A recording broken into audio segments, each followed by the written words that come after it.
भारत का उपराष्ट्रपति मैं Kaushal Kumar Sen, assistant professor political science, Babu Shobharam, government arts college Alwar. आज हूँ बीए पार्ट सेकंड के सेकंड पेपर भारतीय राज व्यवस्था के अंतर्गत भारत के उपराष्ट्रपति का अध्ययन करेंगे। जैसा कि हमने इससे पूर्व भारत के राष्ट्रपति का अध्ययन किया, उसी प्रकार भारतीय संविधान के अनुच्छेद 63 के अंतर्गत एक उपराष्ट्रपति की व्यवस्था की गई है। भारत के अधिकृत अग्रता अधिपत्र में राष्ट्रपति के बाद सर्वोच्च स्थान उपराष्ट्रपति को दिया गया है। अतः उसका पद उच्च गरिमा एवं प्रतिष्ठा वाला है। उपराष्ट्रपति राज्यसभा का पदेन सभापति होता है। विद्यार्थी यहाँ ध्यान देंगे कि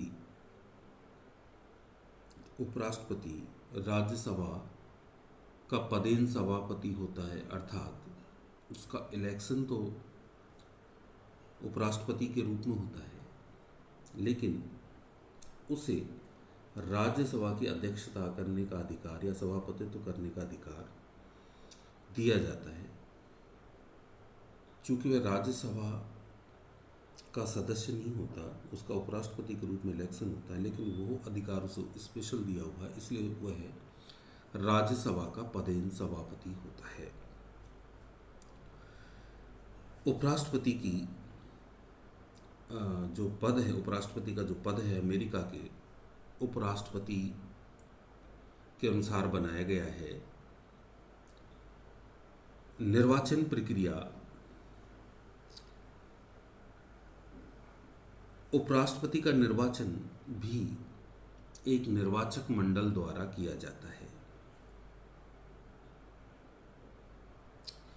जिसका निर्माण संसद के दोनों सदनों के सदस्यों द्वारा होता है।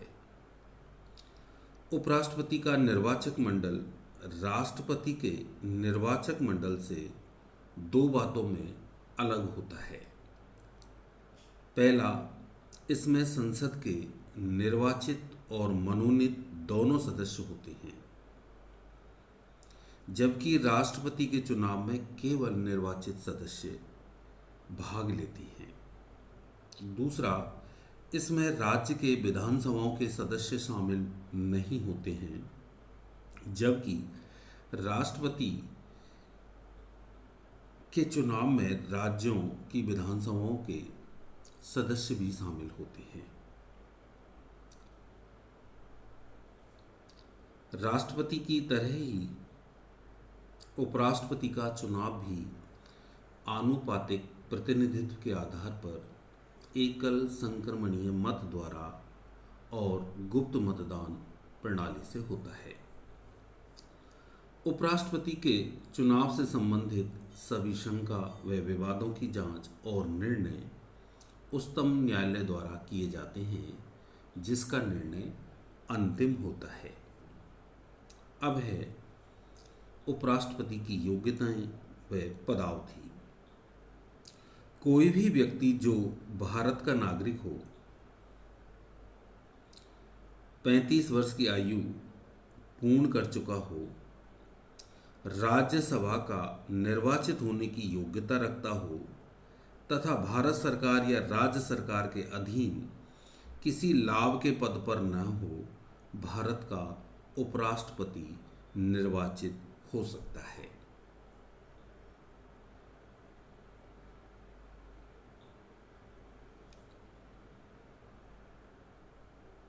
उपराष्ट्रपति के चुनाव के नामांकन के लिए उम्मीदवार के कम से कम 20 प्रस्तावक तथा 20 अनुमोदक होने चाहिए।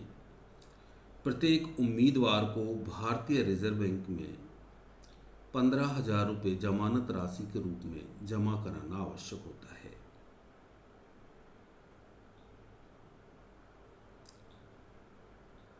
उपराष्ट्रपति को राज्यसभा के एक बहुमत से पारित संकल्प द्वारा हटाया जा सकता है, जिस पर लोकसभा की भी सहमति होनी चाहिए।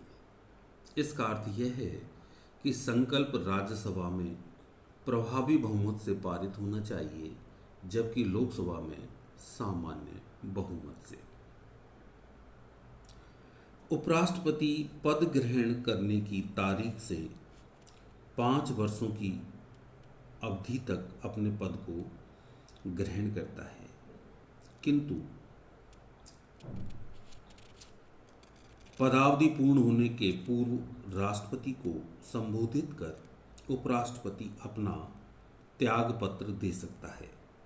इसके अतिरिक्त कार्यकाल की समाप्ति के बावजूद भी उपराष्ट्रपति अपने पद पर तब तक कार्यरत रहता है जब तक कि नवनिर्वाचित उपराष्ट्रपति पद ग्रहण ना कर ले। उपराष्ट्रपति को राष्ट्रपति की तरह, जैसा मैंने बताया कि महाभियोग की प्रक्रिया द्वारा पद से नहीं हटाया जाता है, उसे उसके पद से ऐसे संकल्प द्वारा हटाया जा सकता है जिसे राज्यसभा के सदस्यों के बहुमत से पारित किया गया हो तथा लोकसभा द्वारा पुष्टि कर दी गई हो, अर्थात सामान्य बहुमत से। किंतु ऐसे किसी प्रस्ताव को लाने हेतु 14 दिनों की पूर्व सूचना आवश्यक है। उपराष्ट्रपति की मृत्यु, पद त्याग अथवा पद विमुक्ति के कारण हुई पद रिक्ति के तुरंत बाद पुनर्निर्वाचन कराया जाता है, परंतु 6 महीने के अंदर निर्वाचन कराए जाने का कोई अनिवार्य प्रावधान नहीं है, जैसा कि राष्ट्रपति के मामले में होता है। उपराष्ट्रपति को शपथ पद ग्रहण करने से पूर्व उपराष्ट्रपति को राष्ट्रपति अथवा उसके द्वारा नियुक्त किसी व्यक्ति के सम्मुख पद एवं गोपनीयता की शपथ ग्रहण करनी होती है। भारत के संविधान में उपराष्ट्रपति को पुनर्निर्वाचन के लिए पात्र बनाने के लिए कोई उपबंध नहीं है। संविधान के अनुच्छेद 66 का परंतु यह बताता है कि एक ही व्यक्ति उपराष्ट्रपति के रूप में पुनर्निर्वाचित हो सकता है।